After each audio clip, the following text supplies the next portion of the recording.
What's good? What's good, everybody? Welcome back to another episode of The Urban Platform Speaks. Make sure to like and subscribe as you tune into the channel and check out the content. And with that being said, man, I want to speak on a statement. Um, I think it was a joke Nick Wright said about having black guys versus white guys in the NBA All-Star game, right? Like that would be the situation that would solve the lack of interest in the All Star game. Which, first of all, I don't believe that would solve it. I don't know. I think that would cause a lot of it would just. I think it would cause like more division than what we already have going on in this country, like with politics and all this other stuff going on with ICE and people divided over whether people should be deported or whether people should be allowed to stay. It's just a whole lot of already divisiveness right going on. But what to me what this proves is that it's just so easy, like certain things that you think that we are beyond, that we got past as a society. It just proves that we have not gotten past it, that people know that they can manipulate the fans and they can manipulate the population and play these games. We saw it with like the Larry Bird and Magic Johnson back in the early 80s when they was drafted. I think it was like in 1980. And they was drafted. One was drafted to the Celtics, Larry Bird, and the other one, Magic Johnson, was drafted to the Lakers, right? And you had those two opposing fan bases just really going at each other. And a lot of it was it was a racial divide, right? And when you think about it, the good thing about that situation, though, is that Larry Bird didn't play into it. He just played basketball. Magic Johnson didn't play into it. They just played basketball. So now you fast forward to like Caitlin Clark and Angel Reese, right? And that's kind of the same thing. Here it is, like we in 2022, 2023. When did they come to the league? Say like they came into the league probably about 2 years ago. So like 2024 and 2026, it's still the same thing.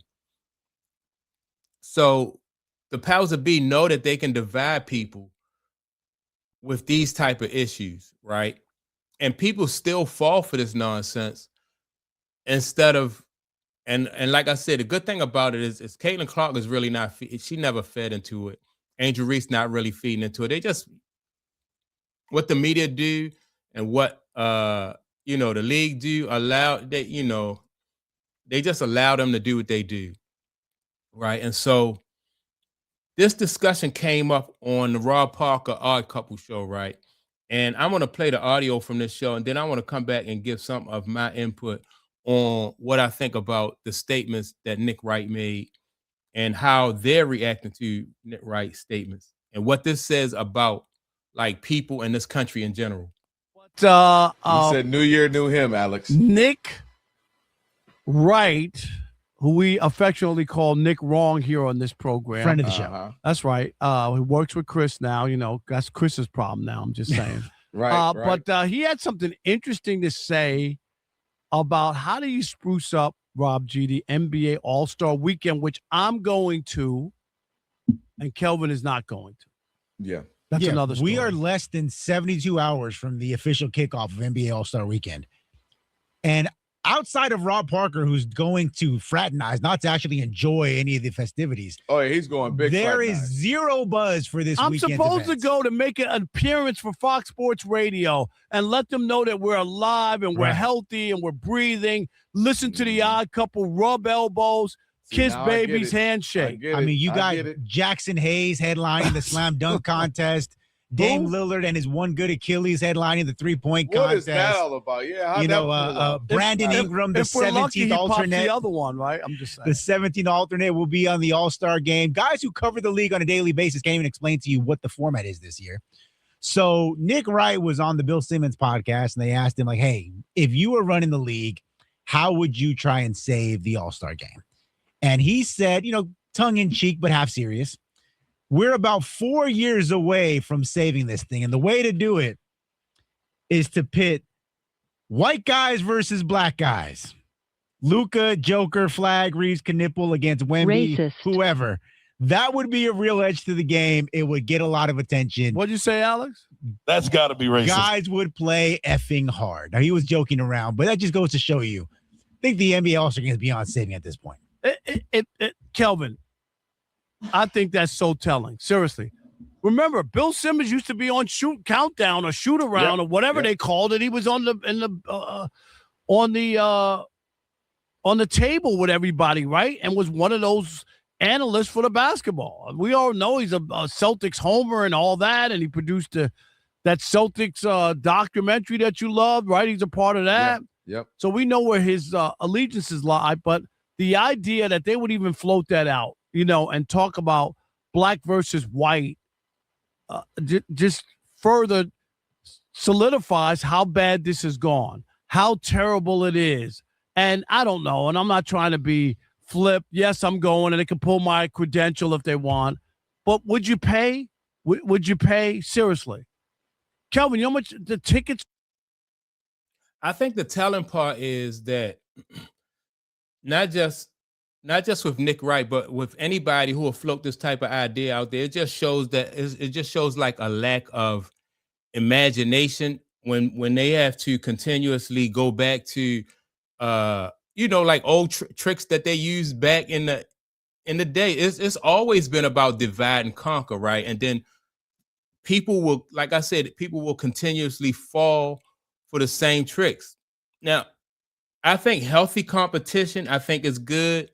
When you have two teams that are passionate about, winning, then that's right. That is what creates, gives you a better product on the court. When you like recently, when we just had the fight between the Charlotte Hornets and the Detroit Pistons, right? Detroit was just dominating, and the Charlotte, they got pride, and they didn't want to see people dominate like that, so they just a fight started, and it wasn't because one team was black or one team was white. It's just because you had two teams very passionate about, one team didn't want to get showed up and one team wanted to dominate. And then that's how you get the best performance out of the players.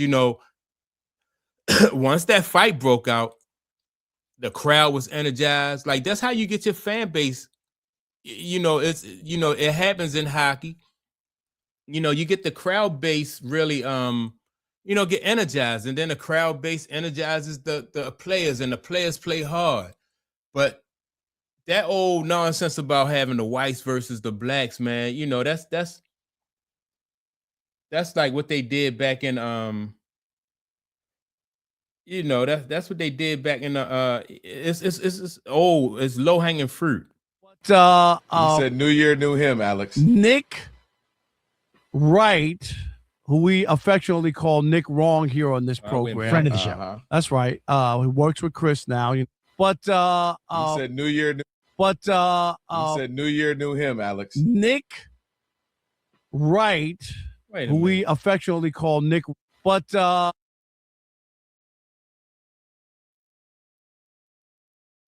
hold up. Let me see if I can get this back on here, man, because I wanted to get into something else that Rob Parker said. I don't know how come this thing won't act right. But basically, my point is with this Nick Wright, and not just really it's just like, it's not just his mindset, but it's just the mindset of the powers that be, right? When you look at, like I said, if you look at the politics of the day, it's all about dividing. And then, you'll have people going out there and doing different things in the name of liberals, in the name of conservative. And then you'll get in trouble as an individual. But then the people who sent you out there, or the people who green lighted you or gaslighted you, what they call it, they don't, they don't come and get you out of trouble once, you feel like you representing or you standing up for what you believe in. And so I just think that people as individuals need to be smarter than to fall for these old tricks that that they've been using for years. It's all about divide and conquer. And if that's the only way that they know to energize a fan base, Right. I just think it just shows like a lack of creativity when you have people who consider themselves to be so smart, so intelligent, and knowledgeable about sports and knowledgeable about competition and leadership and stuff like that. And that's the only thing that they could come up with is just like, all right, the blacks versus the whites, or men versus the women, and that's the only way it seems like. Even on YouTube, it just seems like people don't feel like they can have any success unless they say the most outrageous and provocative thing on YouTube. You could say anything you want about certain segments of the community, and then that will help your channel grow, or that will bring more attention to you. And that's what people choose to do. But let me see what I got here as far as Rob Parker and these guys, if I'm back on track. Get a lot of attention. What'd you say, Alex? That's got to be racist. Guys would play effing hard. Now, he was joking around, but that just goes to show you. I think the NBA All-Star Game is beyond saving at this point. Kelvin, I think that's so telling. Seriously. Remember, Bill Simmons used to be on Shoot Countdown or Shoot Around or whatever they called it. He was on the table with everybody, right? And was one of those analyst for the basketball. We all know he's a Celtics homer and all that, and he produced that Celtics documentary that you love, right? He's a part of that. Yep. So we know where his allegiances lie, but the idea that they would even float that out, and talk about black versus white, just further solidifies how bad this has gone, how terrible it is. And I don't know, and I'm not trying to be flip. Yes, I'm going, and they can pull my credential if they want. But would you pay? Would you pay? Seriously? People would pay for real competition. That's it. They would pay for real competition.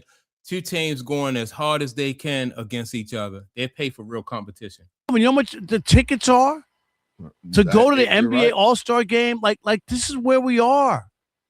They have totally destroyed it and ruined it. So now we got to do a race, black against white. I don't know. Do the Europeans count as white? I don't know. Well, are they European? To Nick, they do. He slid that in there. Because otherwise, I thought it would have to be white Americans. Isn't that? Otherwise, you'd have to have a separate Super Bowl halftime show. Right. Yeah. Well, you ain't lying about that. No more Bad Bunny. But no, he slipped that in there. So he said, he named Knipples and the Austin Reeves of the world. It is cold out, but I'm okay. Yeah. Oh, thank you. Thank you for that. I'm glad you got an extra big shirt on there. I'm glad you doubled up, got an undershirt as well. And he mentioned Joker. He mentioned Luka being on the I guess in this case, Team White as well. Team White. Where is this 1945? I know. Team White? When you gotta the NBA go, was Team White. Right. Until they said, all right, team, all right, we'll mix it up a little bit. Rob, I'm with you. And it's sad because this wasn't 30 years ago, 20 years ago. Hey, when I was 8 years old, it wasn't too far ago that this was actually something you would look forward to. This was something where guys would be sad because a lot of times it would fall right on Valentine's Day or weekend or right around it. And you're like, man, I want to watch the All-Star stuff or the dunk contest or the three part of the game. And you knew, dang it, I might not be able to, or I'm going to have to try to do something with her. Like, it used to be such a big deal. It could almost make some rifts in relationships. Now, dudes don't care. What do you want to do? Valentine's Day fall?